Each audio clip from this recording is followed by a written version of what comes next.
think they started. Or Thursday. That's what I did. That's what I figured I'd do too. I haven't heard anything, so I'm seeing everything going on. I think it's good they're gonna try to help out. I hear different stories, so I just change it. We didn't get a letter. Okay. Well, Yeah. with them involved, Check that's this out. okay. Parades tonight. Yeah, great. And you're gonna have a pep rally after that. Yeah, We just don't have a pep time. rally and then a bonfire. Yeah. I'm assuming the bonfire's last. Parade first. Yeah. What time's the parade start, Chief? 5 o'clock? That's the question of the day. My wife believes 5 o'clock, because she said make sure you're out of there by 4:30, because she thinks something starts at 5 o'clock. We're not picking up the mayor till like 5:30, so. It's usually 6 at It's night. Okay, is there a pep rally first, maybe? Parade, then? what? There's a pep rally, a parade, Well, and then the bonfire. Well, I was told they weren't having the pep rally at the school, during school time. Right. They were gonna have the homecoming parade at 6. In fact, I told her guys to be there at 6. That's what I said, So they 6. had to be there by quarter of, and then they were gonna have the parade, and then the pep rally, and then the bonfire. Right. All at once. Okay. That's my, Okay. So I'm not sure. Go back from the parade to the pep rally and then I like the heard bonfire. anything different. parade, pep rally, fire. But we didn't get a letter this year, so there's no instructions on what. Yeah, I have no What they're itinerary. doing. I have no itinerary as to what, where to Alright. go. Well, I'll call this meeting the Budget and Finance Committee to order. Today's agenda really is just budgetary issues, the 2012 preliminary budget. I believe we have some updates that we can go over. And then, Mr. Doncic, must you have personal appeal at the beginning, or can you wait till the end? Just again and announce if you could speak up or use the microphone. Sure, we'll speak up. No Thank you. Any other personal appeals? Personal appeals, Mr. Doncic. People speak up. And I believe you'll have some information for us budgetary. We have some requests that are writing. I just want to go over those and make sure I have them all and we all know what they are. I don't know that we have to act on them yet, but I want to go over those requests so we're all on the same page. Maybe we should go over those requests first, just to make sure we have all the requests, see if anyone has any feelings. I know we have the EAC would like $500. The Environmental Advisory Council wants $500. The Emmaus senior citizens are in, I believe, typically 500. The mayor requested 750 for them. Lehigh County senior citizens, 2,000, I believe that number is. Jim Martin's request, is there one or are there two? Two. There's one for, One for the emergency response team and one for the child abuse investigator. You can have those now. thanks for keeping that. So we have an emergency response team, MERT. For Merck, it's, Kindly consider a donation to Yeah. support MERT. we provide bodies. I can shed light on that if it helps you. That letter's primarily for municipalities that don't provide any resources at all, like the smaller ones, Fountain Hill, Macungie, and others. So I think that letter is targeted at all of Lehigh County departments, but typically is focused on the municipalities that don't contribute anything. Okay. My sense is that we already do that, so we can pretty much Ignore that one. ignore that request. And then child abuse, 1,500 requesting. Main Street Partners, 5,000. Is there anything else out there that I'm missing?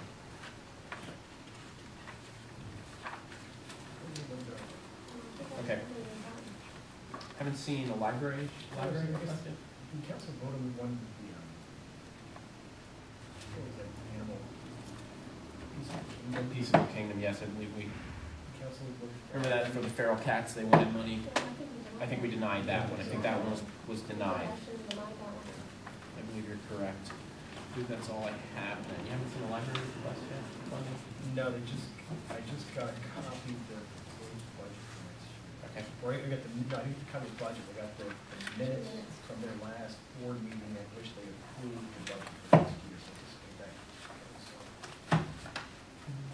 Okay, have there been any fee changes from department heads?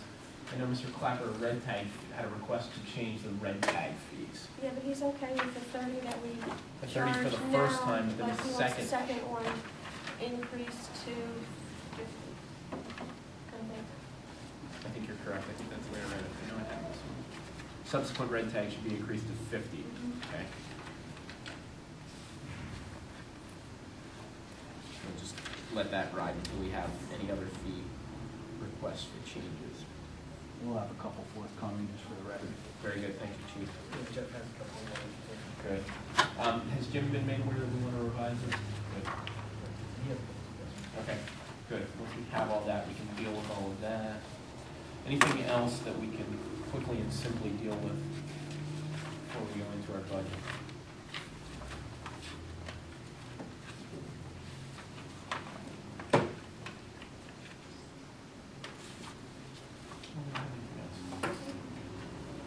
Mark, anything else? What's besides budget? No. Okay, let's go. Let's go to the budget. Okay, we didn't prepare a revised one, we're still getting information together. But one important thing is Chris got them today with her calculation of estimated cash carryover for the fund. The most important one to start with is the general fund, and the rough estimate on that is $380,000. In the, I call it the preliminary budget, fund balance that we put together, which is on item 340, on the first page, and the interest ranks the first row, and put it through 50. So that would appear, at least at this point, to be a reasonable estimate of our cash carry. That's a critical thing. Now, we did get the change to the health insurance, which is going to be 2.4%, which is very beneficial. Across the board, that's about a $42,000 savings that was already in the budget. Now, part of that is going to be saved in the water and sewer, the water fund, also the sewer fund. Chris calculated out the actual line items that are going to be in the budget. But we anticipate that the general fund will probably be saving about $30,000 on that. If you recall, we had $170,000 deficit in the general fund after preparing the preliminary budget. So that takes us a little closer, so we get up to $3.5 million. But that was really the major development since last time. It looks to me as though, it's going to be a matter of at this point, just one of two things. Well, let me back up. Water fund, sewer fund, we think that the cash carryovers are going to be good. As with whatever you're estimating these kinds of things, you don't know for sure what they're going to be. For water, I had estimated 50,000, also I think 50,000 for sewer. It looks as though both of those are conservative estimates. But if you look there in the water and sewer funds, unless the council changes its policy, all it's going to do is if we have more cash carryover on those, that will allow us to use those revenues to offset by capital purchases in both of either both of those funds. They were close enough on first calculation based upon the assumptions that I used in terms of wages and other expenses that don't be any balance in that.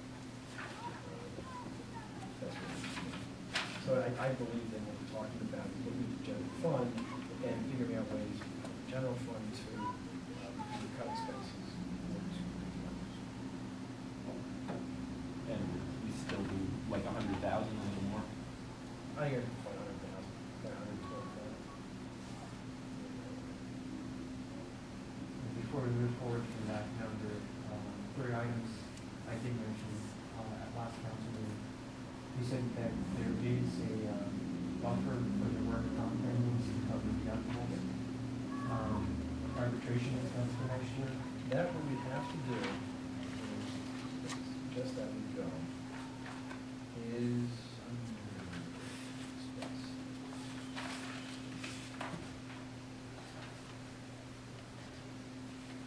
Legal expense, which is the first page of general government administration, back of your second page, and then legal expense.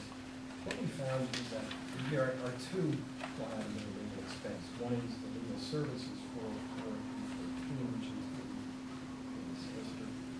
That's been coming out of the budget for the last few years. Legal decisions, we had used to budget that at $10,000.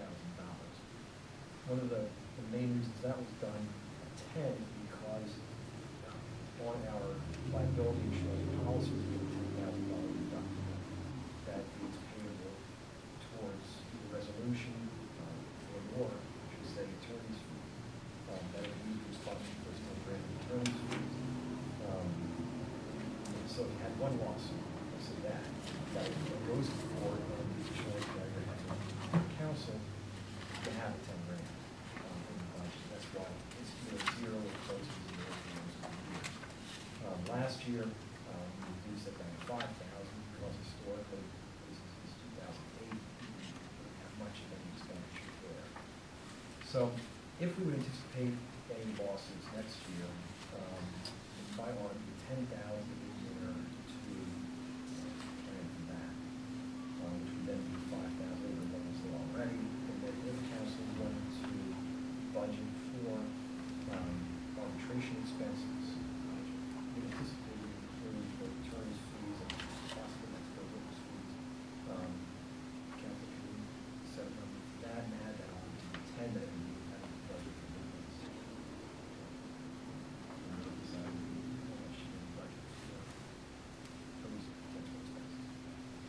These are not included within these numbers yet. In fact, that 404,315, I think, really, you got to start at this point, even without considering Mr. Reinhardt's suggestion, that really ought to be explained.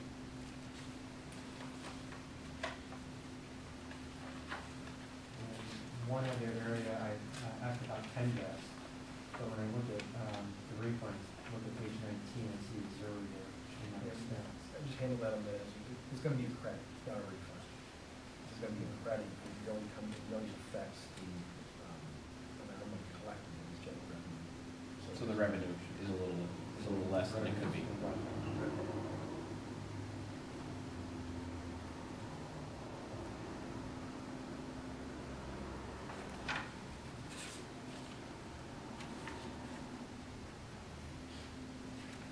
So a timeline, really, where do you think you're at? Where do you think we're at? Where do you think we should be at?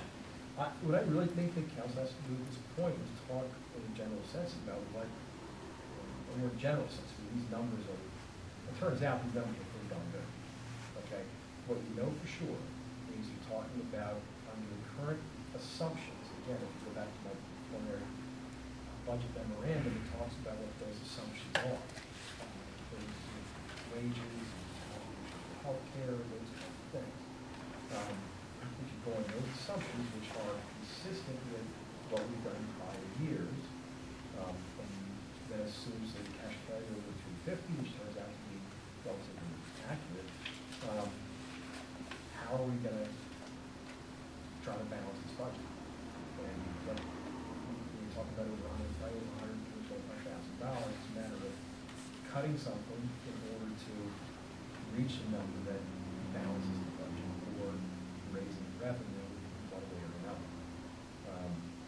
But really, other than some changes that have to be made in this preliminary budget, once those are changed, that question is going to be asked. What do you want to do to make it probably $125,000?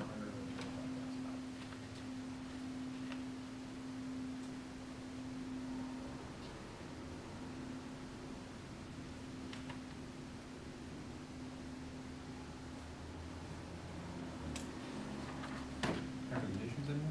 Any thoughts? I already shared one thought, which didn't appear to get a lot of consideration, which I don't care, as long as other thoughts are being brought up. We need to find a way to close that gap. My initial divvy it up, everybody bring your suggestions forward. All based off that. If it's not a pro rata, how is it? Where can we find that? And keeping the department heads in the loop and asking their suggestions, I think, is vital. They know what they're doing better than I do. Sitting in, I can look at numbers and say, yes, we need to do this, but I don't know operationally, where can they find that? That's where we need their input. Sure. But it's a matter of what are we handing over to them to say, this is what we need to fund. So whether it's a pro rata basis, just, everybody gets their 1/5 percentage. So we need to find a way. That's one thought process. Another thought process I have is when you look at our revenue, earned income tax, and I've mentioned it since 2002, has only gone up about 2%. Yet throughout that time, wages are going up far greater. We need to find a way to get those more in balance. We're relying very heavily on property tax, which, from my analysis, is eerily close to following emergency services, which don't necessarily equate to one's property. They're more of a shared expense. Maybe we go to a different philosophical view of consumption tax. How about a per capita tax based with a emergency services? Just thought process, ideas to throw out there. We need to consider something different because the model we're working under now is going to head us in the same direction every year, and especially if we do not get money from back time, then that insurance dividend, and if refuse services ever go up, the surplus we collect there is going to dissipate. We need to find a way to fund these things if we're saying that our borough needs these services. It's more or less, I'm throwing out thought process, with things, options, let's consider them. We need feedback, maybe have different areas. But in the short, that's a long-term solution, I think. I don't think it's a 2012 solution. Instituting a new tax, I don't believe is possible by 2012. It'd be very difficult. So I think in the short term, we've got a $100,000 hole, at least to close, that requires $100,000 in cuts or a increase in revenue. I think what we need to start with is meeting with each department head. Okay. And go through their budget, and see what we can cut with them here. And I see agree. where we are when we're finished with that. See how much they can actually cut out of this budget before we even talk about increasing revenue someplace. All right. So, I like that idea, but I would like to give them all a number to come in with their suggestions to hit beforehand. Come on, If they come had up with to. something, If they had to do this bottom on that, line. by that day, so they come in with those suggestions in hand, and then we can start to talk about their feasibility, what that does to service levels. That way we're not doing the analyzing part. The analyzation's been done, we're doing the discussion. what do you call the analyzing part? Identifying where to cut. Who's that what we're going to ask them to do? Yes, we should, that's what I'm saying. I think they should have a number to come to, on where to Something take. for the bottom line. Yes, the bottom line, where would you go if you had, if each department had to cut, let's just say $70,000. Use that as just a phantom number.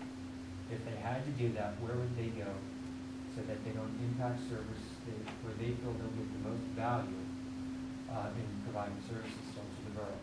If they had to do that, that way we can back into those numbers according to every department. That way, maybe it's not a pro rata basis.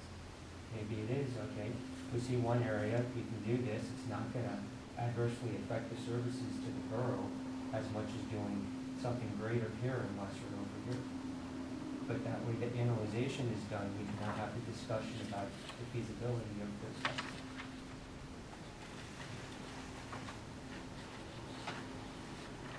Input from department heads. Chief Faust, Chief Rice, anything you want to say at this point? Certainly, we'd have to have a number to work with, some kind of framework in which to decide where we're going, so we know what So if we tell you to cut $30,000 out of the budget, is that doable? is doable.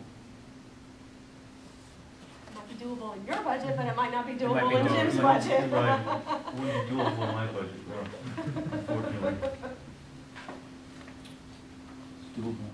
therein lies the problem, as how do we say this is what you have to cut and this is what you have to cut?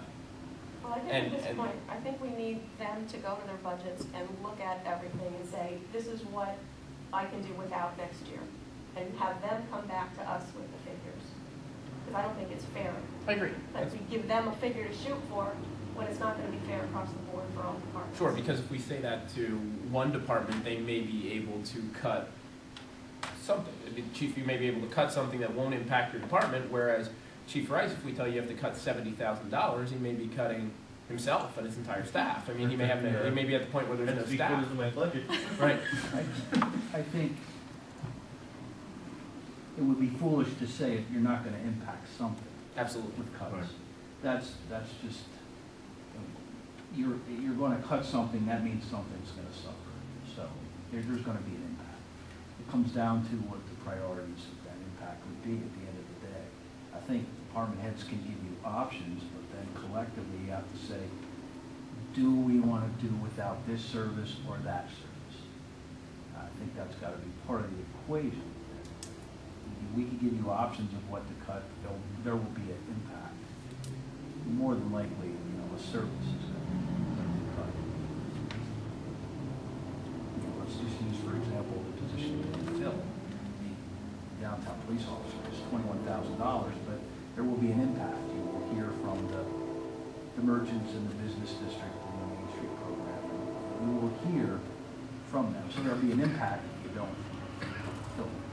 That's just an example. I'm not saying that's where you go, but it's a service cut that you essentially need.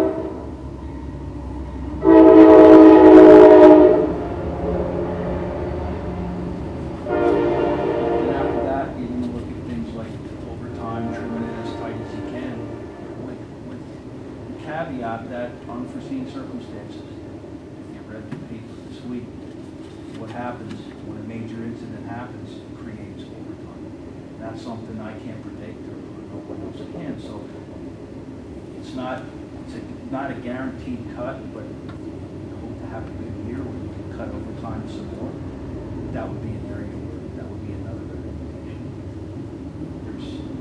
There's some recommendations we can make, and there's others that it comes down to.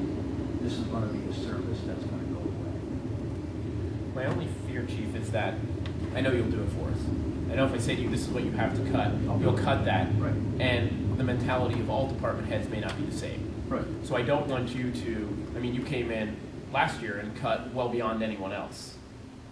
Considerably without, and maybe in the long run you wouldn't have had to, maybe we could have forced to cut somewhere else. So I just want all the department heads to make sure, if you're recommending cuts, that you're recommending cuts that are feasible cuts. I don't want you to be cutting yourself that there's nothing left of the department, which I don't think is the reality of it, but I just don't want to see that happen. The same thing, Chief. Right, I don't want you to cut to the point because you want to appease us that the department isn't a feasible department anymore. I don't want to lose, I don't want the residents to be impacted. Right. Because I believe the residents would rather pay a few extra dollars a year than to have a fire department that can't put out a fire. It's my only concern is that you don't cut beyond reality. We're running tight on the discretionary side of things. And by the last couple of years, by trimming those back, we're essentially down to zero in a lot of those line items that I agree. may not come back. I agree. But there's not much left on the discretionary side to say you can do without this. Now we're getting down to services. I think we're gonna go if those cuts are made. But I believe you're right, Mrs. Gilbert. I believe we do need to meet with each of the department heads individually and look at the reality of the situation. So we'll need to schedule to meet with those department heads.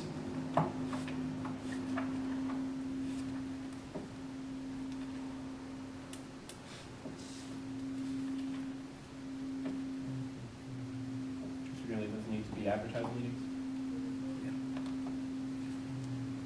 We are now at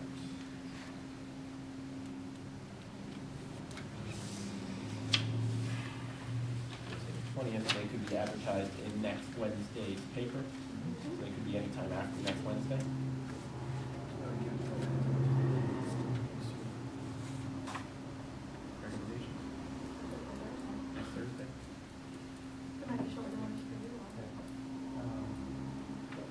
say schedule them when you two are available, you can always schedule at 3:30, I don't know, is that availability? But, I mean, it's going to take more than half an hour, I mean, we're taking longer than that, so hopefully.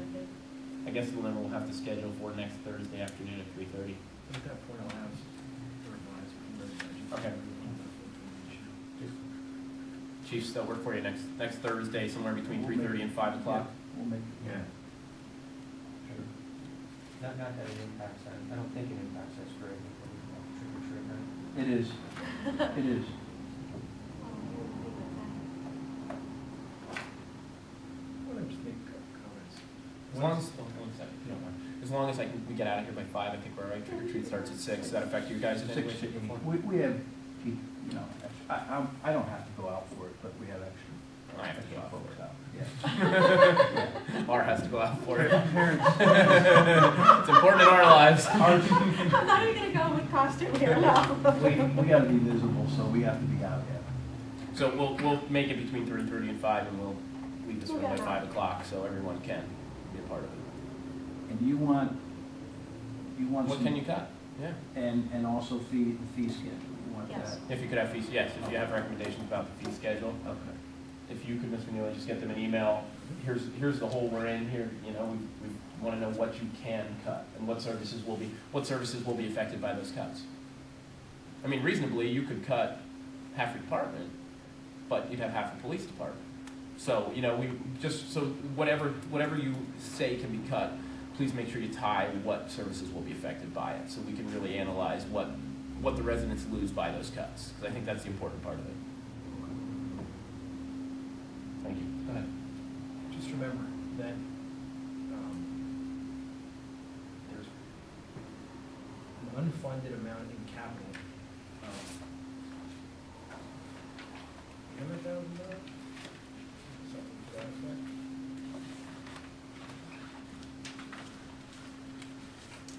$900,000. Now, granted, a lot of these are requests that are not going to be fulfilled. I don't think the department heads had any expectation that they want to be fulfilled.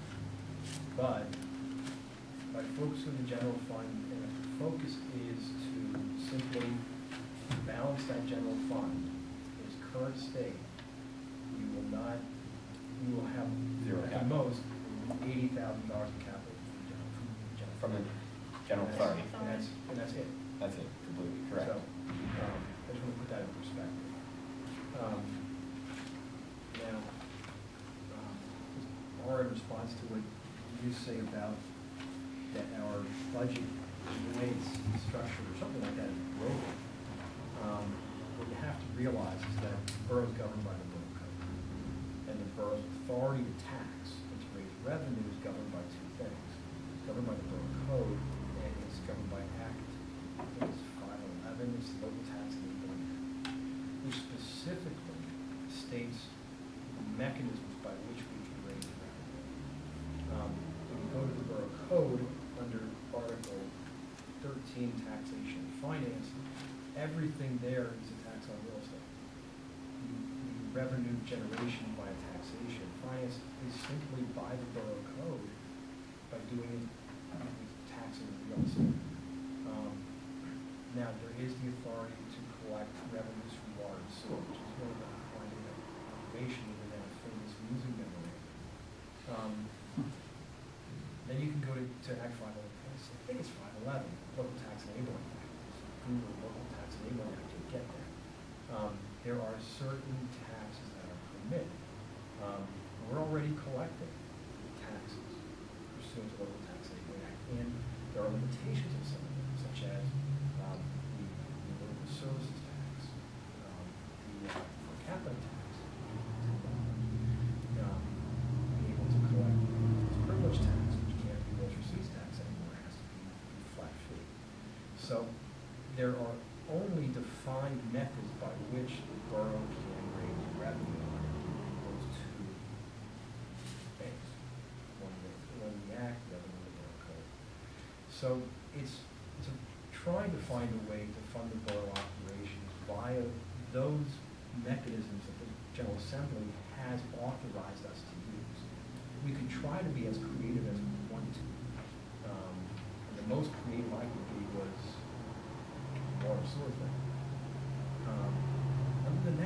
there's serious limitations. And when the Borough Code was enacted, when you read it, you'll see that it, in the Borough Code, the taxation provisions well precede the Borough Tax Enabling Act. It was clear that this property tax was the way that the legislature wanted to handle it. I totally agree with you that the method by which the plurality, I should say, of revenue is collected via the real estate tax is unfair. But I think it's quite unfair in terms of running a borough as it is, say, a school district, relying so virtually solely on, primarily on the real estate tax, so that would be even more unfair. I wish there was more flexibility in what we have, but we're governed by those laws. And we can say all we want to that we don't agree with the law, but when the law is there, we have to follow. So those are parameters within which we must work. And so if you want to believe in a state that is broken, then I believe your opinion is based upon the fact that state law makes it difficult, if not impossible, for us to structure our revenue raising any different than we have now. I just want to make sure that's clear. Thank you for clarifying that. It's useful information for the future to look into. It is. It's a frustrating thing. There's no doubt about it. It's a frustrating situation. I really don't like looking at a budget and, you know, and when you go into the revenue line items and you say, okay, how are we going to, if we want to raise revenue to do something. I wouldn't say it's nothing controversial. Let's say it's not like the percentage increases we have. Do we pay 100% or 95% or 90% of health insurance premium? It's things that we as a community and as a borough council say, you know what? I think it'd be important for the borough to provide this. And then you say, okay, well, that's it's an expenditure we have next year because the community really wants this and or needs it. And then you say, well, how are we going to find the money to do it? Then the first thing you have to do is look at a tax line and say property tax. And that's frustrating. It's frustrating to be confined to that. Unfortunately, that's what we have, and that's what every borough has. It's just, it is frustrating. And that is the one side of the equation. The other side of the equation, we had the opportunity last year, and this for 2 years, was to try to minimize some of those expenditures. Reducing expenses is always something that we try to do. I'm just specifically addressing that if you have frustration with the way that revenue is generated, it really is a function of state law, more than a function of how the borough administration for decades has been structuring the budget in terms of revenues. That will be for a reason. That's what the law requires. Anything you want to add, Chris? No, really.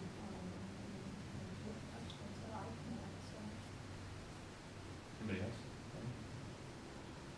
No, we'll meet again next Thursday with department heads or anything else.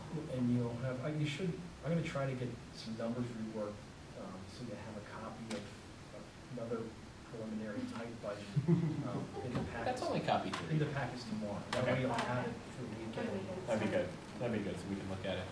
And the department heads could get that also, you said? That was gonna be my question, if we were gonna be able to see that before Thursday. Yeah, I'll absolutely. get it to you. Absolutely. We're gonna try and get it done tomorrow. If it wouldn't get done tomorrow, we'll make sure we get it by Monday. Okay, that's fine. So you have that to look at, to go with current numbers and see what you can cut. And the only changes you'll see there, Jim, are the ones that are like, that we estimated before but are now determined. Right, It's not going to address like the wage line item and stuff like that. It's going to be the exact same thing like that as it was before. But Okay. just those numbers that had uncertainty attached to them before were now. Okay. Anything else, Chiefs? No, all our numbers came in as far as what the unknowns, the projections and all that, so we're basically working from here out. Yeah. Correct. I would call the preliminary thing. Right. I don't like calling it anything. This next one I call a preliminary working budget. Right. Okay. Yeah, the next one that comes could be the budget. Right. But that hole has to be closed one way or another, Right. up or down, somehow we've gotta close that hole. Right. But I think we're at the point where we can do that, Mhm. and I appreciate you both being here. Sure. Thanks, guys. If nothing else, I'll entertain a motion to adjourn. Second. All those in favor? Yes. All right. Thank you, Greg, thanks for your information.